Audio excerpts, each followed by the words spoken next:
Pokemon Tarnished Gold. Being someone who isn't nearly as computer savvy as someone from this generation should be, I know very little about what technology is capable of. Aside from my email, IM, and the occasional download of something otherwise unobtainable for me at the moment, I have about the same amount of knowledge as an 80-year-old might possess about the electronic world. For example, and for the sake of this tale I'm about to recount, I was totally unaware that something is capable of hacking Pokemon games to make their own sub-story of the world. Even less so that it was possible to make a physical copy of the game in a real cartridge. However, I happened to learn about this one of the most disturbing ways possible.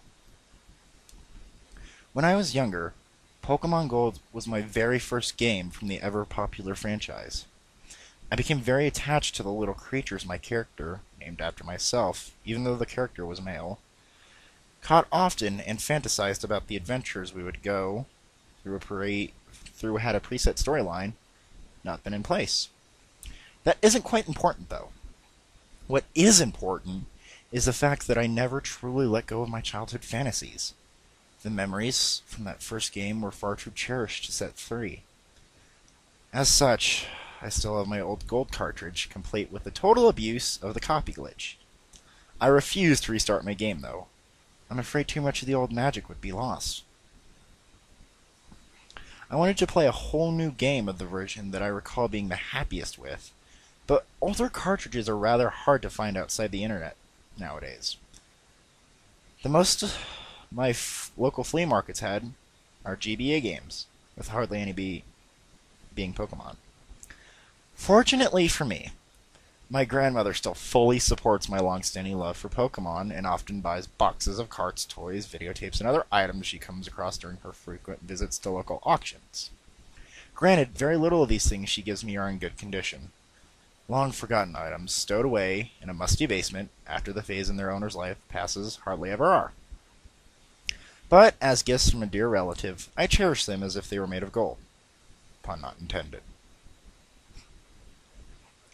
Most recently, she gave me a box with a brand new videotape containing episodes from early on in the first season, several hundred battered and well-used cards, and a game cartridge with no label. The cartridge was the familiar metallic gold color of the game I had been looking for. Even though the label had been removed and a large red X was drawn in Sharpie in the place the sticker should have been, I could easily tell what it was. What other game had that color? You could imagine my excitement for finally finding another copy. I thanked her profusely and promised I would play it as soon as I got home, which I did. Getting started was difficult, though. Not because the game was faulty, but because I had sold my GBA to my little brother several years ago for some of his better Pokemon cards. Once something belongs to him, it's difficult to get him to lend it out to me. Such is sibling relations, I suppose. After much bribery, I finally got my hands on my former GBA and quickly inserted the vandalized game. Chills ran through my body as the opening movie from the game began to play, sending a wave of nostalgia crashing over me. It was good to see it again.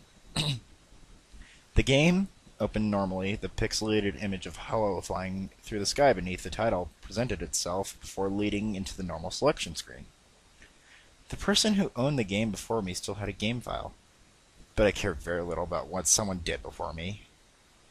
Considering the condition of their things, they must have been very young. I was bound to be met with a team full of Pikachu with ridiculous names. I started a new game. It was here that I realized something wasn't quite right about the game. The normal intro involving a professor introduced you to the world of Pokemon didn't play out. Rather, it played out like this. It started out with a black screen, which was quite familiar considering that's how Gold, Silver, and Crystal began. Instead of the normal, "What time is it?" dialogue, however, I was met with something like this. Pokemon are nothing more than tools. Use them and throw them away. The black screen faded again, revealing an empty area at night. It looked familiar. I vaguely remembered it being a route to an earlier part of the game. Since I've been away from the game for so long, I couldn't place it. In the silence of this scene, the sprite arrival walked in from the left. He moved a little slower than normal, as if he was hesitant about something. Once he had moved to the middle of the screen, he stopped and turned back to look at where he came from, turned toward where he was going, and turned back toward where he came from once again. For a moment, he just stood there, simply staring toward the left side of the screen before a dialogue box popped up beneath him with nothing more than ... After that, he turned around yet again, only to continue off to the walk-off screen. The scene faded away to be replaced with Silver standing in front of the place where you first officially see him outside Professor Elm's laboratory. It was clearly in a slightly later part of the game than normal, as the professor's assistants all exited the lab and went their separate ways. The assistants left town and Elm walked further downward off screen.